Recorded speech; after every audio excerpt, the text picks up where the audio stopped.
পুরুষের ভালোবাসা সব নারী বুঝতে পারে না, আর যে নারী বোঝে না তার মতো হয়তো হতভাগা নারী দুনিয়াতে কমই আছে।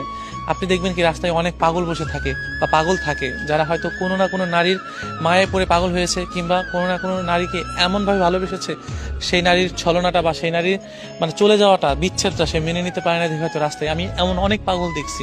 মানুষ যখন ভালোবাসে তখন সবটা দিয়েই ভালোবাসে। আমি যাকে ভালোবেসেছি সবটা দিয়েই ভালোবেসেছি। হয়তো আমি তাকে পাগলের মতো ভালোবেসেছি, কিন্তু আমি তাকে বোঝাইতে পারিনি। হয়তো আমি পাগল হইনি, কিন্তু আমি তাকে পাগলের মতো ভালোবেসেছি। আর ভালোবাসাগুলো না এরকমই, যখন ছেড়ে চলে যায় তখন ওই মানুষটা পাগল হয়ে যায়, তার বাঁচার ইচ্ছা, স্বাদ সবকিছুই মরে যায়। একটা মানুষ যখন ভালোবাসতে চায় তার সমস্ত কিছু দিয়ে মানুষটাকে ঘিরে রাখতে চায়। আর মানুষ কখন পাগল হয় জানেন? যে মানুষের ভিতরে কিন্তু শারীরিক এবং মনে করেন যে আপনার মানসিক, এই শহরে অনেক মানুষ মানসিক সমস্যায় ভুগছে, কিন্তু কেউ কখনোই কাউকে বলতে পারছে না যে আমার এই সমস্যা। কাকে বলবে? যাকে বলবে তার কাছে হাসির পাত্র হয়ে দাঁড়াবে। আর শারীরিক